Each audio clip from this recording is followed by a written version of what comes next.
Facebook ad run service নিতে গিয়ে ধোঁকার শিকার হয়েছেন? সেন্ড মানি করার পর আপনাকে ব্লক করে দিয়েছে? এই রকম অনেক ধরা খাওয়ার পরে আর কাউকে বিশ্বাস করতে পারছেন না? কিভাবে অ্যাড রান সার্ভিসের জন্য ভালো এজেন্সি নির্বাচন করবেন, আজকের ভিডিওতে আমি এই বিষয়টা আপনাদেরকে ক্লিয়ার করে দিব যে কিভাবে অ্যাড রানের জন্য একটা সঠিক এজেন্সি নির্বাচন করবেন। আসসালামু আলাইকুম রাহমাতুল্লাহ। Surf thinker digital marketing agency থেকে আমি মোহাম্মদ সাইফুর রহমান।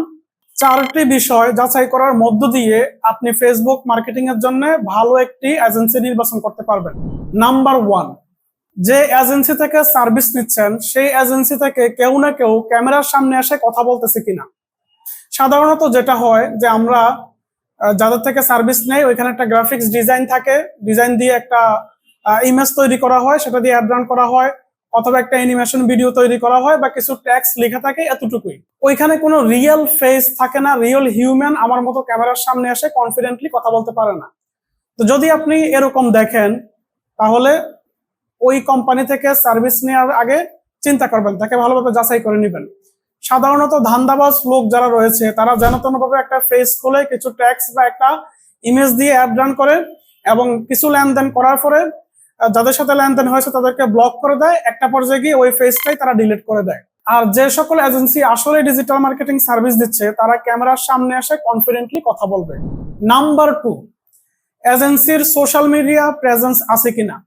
বেশিরভাগ ক্ষেত্রে যেটা হয় যে যারা আসলে ফ্রড করে বা উদ্দেশ্য থাকেই হচ্ছে কিছু টাকা নিয়ে মার্কেট থেকে তারপরে সে চলে যাবে, নতুন একটা ফেস খুলে আবার মানুষকে ধোঁকা দিবে। এদের কোনো সোশ্যাল প্রেজেন্স থাকে না। দেখবেন যে যেন তেন ভাবে একটা নাম আছে, সেই নাম দিয়ে কোনো ইউটিউব চ্যানেলও নাই, সেই নাম দিয়ে কোনো অন্যান্য সোশ্যাল মিডিয়া প্রেজেন্স নাই বা কোনো ফেসবুক গ্রুপ নাই, বিশেষ করে ওয়েবসাইট নাই, জাস্ট একটা ফেস, ফেসবুক ফেস, এতটুকুই।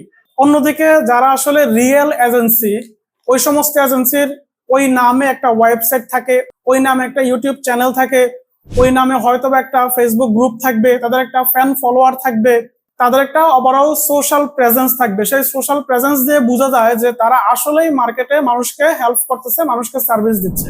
নাম্বার 3, সিকিউরড পেমেন্ট মেথড আছে কিনা। আমরা সহজে লেনদেন করার জন্য সাধারণত বিকাশ, রকেট বা নগদ দিয়ে থাকি এবং ওইগুলোর মাধ্যমে সেন্ড মানি করে থাকি, তারপর আমাদেরকে ব্লক করে দেওয়া হয়। কিন্তু একটু ভাবুন তো, পার্সোনাল অ্যাকাউন্ট হওয়ার কারণে কিন্তু এই জিনিসটা যে কেউ আপনার সাথে ইজিলি করতে পারতেছে। যদি ওই কোম্পানির কোনো মার্চেন্ট অ্যাকাউন্ট থাকতো, আপনি মার্চেন্ট অ্যাকাউন্টে টাকা পাঠাইতেন, তাহলে এটা কিন্তু আরো সিকিউরড হতো। নর্মালি যেটা হয়, আপনি বিকাশে কাউকে লেনদেন করলেন, টাকা পাঠালেন, তারপর উনি সাথে সাথে তুলে নিল, এতটুকুতেই শেষ। এবার যদি সে আপনাকে সার্ভিস না দেয়, কোনো রেসপন্স না করে, এই দায়িত্ব কিন্তু বিকাশও নিবে না, কারণ সে আপনাকে টাকা ব্যাক করবে না, ততক্ষণে ওই টাকা সে বিকাশ থেকে ক্যাশ করে ফেলছে। অন্যদিকে মার্চেন্ট অ্যাকাউন্ট খুব সহজে করা যায় না, এটার জন্য একটা লিগ্যাল ডকুমেন্ট প্রয়োজন হয়, সময়ের প্রয়োজন হয়। বিকাশ, নগদ বা রকেটের ইত্যাদি একটা যাচাইকরণ প্রক্রিয়ার মধ্য দিয়ে গিয়ে তারপর একটা মার্চেন্ট অ্যাকাউন্ট দেওয়া হয়।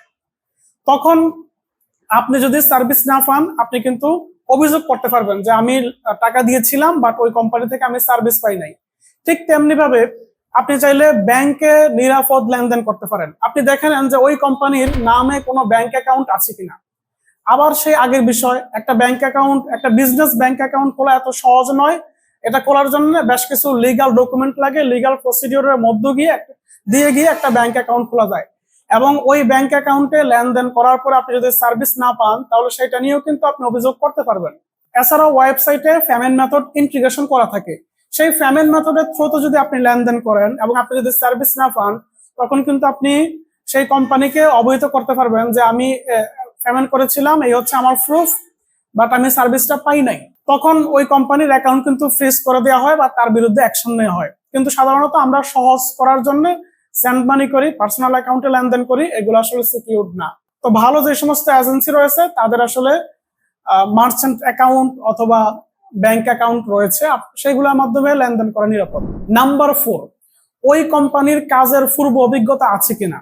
আপনি যে এজেন্সি থেকে সার্ভিস নিচ্ছেন, আপনি যাচাই করে নেন যে ওই এজেন্সির কাজের পূর্ব অভিজ্ঞতা আছে কিনা। তাদের সাথে সরাসরি ফোন দিয়ে কথা বলুন, তাদের কথার মাধ্যমে আপনি বুঝতে পারবেন যে তারা আসলে এক্সপার্ট কিনা। তারপর হচ্ছে তাদের কোনো রিয়েল কাস্টমার রিভিউ আছে কিনা, আগে যারা সার্ভিস নিয়েছে তারা কেমন মতামত দিয়েছেন, ইত্যাদি বিষয়গুলো দেখেও কিন্তু আপনি বুঝতে পারবেন যে এদের আসলে কেমন সার্ভিস দিচ্ছে বা আমিও সার্ভিস পাবো কিনা, নাকি আমার থেকে টাকা নেওয়ার পরে আমাকে ব্লক করে দিবে।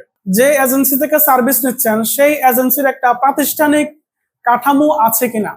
অনেক ক্ষেত্রে যেটা হয় সেটা হচ্ছে অনলাইনে আমরা ভাসমান বিভিন্ন ফেজ থেকে সার্ভিস নিয়ে থাকি, ওই ফেজগুলোর পিছনে আসলে রিয়েল কোনো টিম থাকে না, কোনো আলাদা করে কোনো এন্টিটি থাকে না, এবং এমন কোনো ব্যক্তি থাকে না যে আসলে এই প্রতিষ্ঠানটাকে চালিয়ে নিচ্ছে।